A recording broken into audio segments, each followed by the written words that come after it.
Good morning, family. Tony here. Today's Friday, February the 16th. Hope everyone's doing good. This is just going to be a quick video. If you haven't come to Lord Jesus Christ, do it today. Time is running out. Believe the gospel in 1 Corinthians 15, 1 through 4, that Jesus died, was buried, and raised on the third day according to Scriptures. Also John 3:16, for God so loved the world, he gave his only begotten Son, that whosoever believeth in him should not perish, but have everlasting life. Put your faith and trust in him. The word believeth in that passage means to put your faith and trust in. It's a Greek word. I can't really pronounce it, but it's like pistuo. But if you look it up, it actually means to put your faith and trust in, to believe. But by putting your faith and trust in, it's not just to believe someone exists. Because this is a matter of the heart. You have to first know that you're a sinner. You have to come to God in repentance, which means is the word metanoia, which means to turn away from to change your mind. So you're actually changing your mind about sin, about your life before, about not believing in Christ, and now you've changed. You believe in Christ and you accept Him. It's important to understand that we're all sinners. For all have sinned and fallen short of the glory of God. That none is righteous, no, not one. We're all sinners, born into sin. From the Garden of Eden, where the very first sin was committed, all men and women have fallen under that sin. So, John 3:16, also in 17 and 18 of that same passage, it says that God did not send His Son into the world to condemn the world, but that through Him the world might be saved. That anyone who believes on Him is not condemned, but anyone who believes not is condemned already, for he has not believed in the name of the only begotten Son of God. So we're already condemned. So it's very important to put your faith and trust in Him today before it's too late. He will send you the Holy Spirit. The moment that you put your faith and trust in Him, you're saved and sealed with the Holy Spirit till the day of redemption. And the Holy Spirit, He will teach you, guide you, and lead you in all your walks, in all your life, in everything that you do. So do it today, because time is definitely running out. You can look at the world and see how it's beginning to fall very, very quickly now. We're approaching the tribulation days. And I believe the rapture will happen, obviously, before the tribulation. So if you put your faith and trust in Him, you can avoid that whole 7-year tribulation period, which is going to be hell. You can still get saved, but it'll be a lot harder, and you'll probably have to die for your faith. So do it today before it's too late. This was just a quick thought that I had. This morning, I couldn't sleep last night. I got up really early. I don't know, about 3:30, something like that. And I started watching the movie Esther, because I've been thinking about Esther a lot and Purim. And just while I was watching the movie, a couple things, it reminded me of that I didn't think about before. The word Esther, the name Esther in Hebrew actually it can mean the star, but it also means to hide or to be hidden. And I got to thinking about her part and what she played. She was, nobody knew she was Jewish. She was kind of kept her, once she became queen, once she got into the king's harem, she pretended that her name was, of course, Esther. That wasn't her real name. She was called Esther because the word means hidden. So she was hidden, in effect. But also, something else you think about, she was actually a Jew who saved her people, but she was hidden first. Jesus, if you recall, King Herod tried to kill him, all the children. He tried to kill all the babies because he was trying to kill Jesus.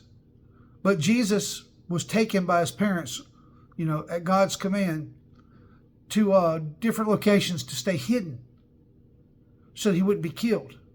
She was, for the same reason, she couldn't be in the palace or be in the harem and be a Jew. Evidently, that was, I guess, wasn't a good thing. So she kept it hidden. And Haman, of course, was kind of like, was trying to seek to destroy all the Jews. So, there's a connection. There's an obvious connection there. She was a Jew who saves her people. Jesus was a Jew that was hidden and who saves his people. Also, her comeliness is what brought her before the king. Her comeliness, her beauty, and things like that, the king found favor in her. Well, Jesus was found favor because, obviously he was sent by God. He is God, but the point is he lived a perfect life. He was comely in a spiritual sense, that he was clean and perfect. And so, because of what he did, because he found favor in God, God saved his people. through him, because of him. The same way the kings saved the Jews because of Queen Esther. So there's obviously shadow types of Queen Esther. And also, something else to note, that Jesus, they gambled for his clothes, which we had on a purple robe. They had put a purple robe on him. So they were gambling for that robe and whatever. But at the foot of the cross, casting lots, which is exactly what pur means in Hebrew, is to cast lots. So Purim is the celebration of casting lots, because Haman cast lots to decide when he was going to kill the Jews. So there's also a connection between, the story and there being a situation of gambling or casting lots. It's just, there's similarities, there's connections there. I mean, they're little subtle hints, but they're little hints, and it shows that our story is a shadow type that's been played out throughout the Bible, through a lot of the different books of the Bible. And if you just look at it, closely, you can see there's little connections everywhere. But I thought that was interesting, because Esther actually means star or hidden, and Jesus is the bright morning star, and he was also hidden at birth. And also, if you could think about it like this, for the Jews, the Messiah story was hidden in plain sight, because they missed him. I mean, with all the prophecies and all, and the fact that Jesus was there, in plain sight, they missed him because of their hearts were hardened. He was hidden from them, but it was because of their hardened hearts. So there's that's just another little connection too. Just little connections, little small connections that point to Esther. And of course, I'm interested in it this year because it falls on March the 23rd, which I'm always interested in the story of Esther. I mean, that's just it's always a big, there's a lot of connections, so it's always a big Rapture high watch date. But this year specifically, because it falls on March the 23rd, which is a big day for me. A lot of things have happened pointing to that date, and it's just weird. And being the fact that my brother died on that date, my oldest brother, and then Kenny died on my birthday, I don't know, there's just these dates seem to be meaning something. I would, just like with my birthday this year, I thought that it's possible it was a high watch date for me. So is this Purim. But, we don't know when the rapture is going to happen. I mean, all these are just connections. Yeah, Aaron got them in. It's got some interesting connections too. With the eclipse, with all the places. But everybody's got a little piece of the puzzle. Everybody's got a little.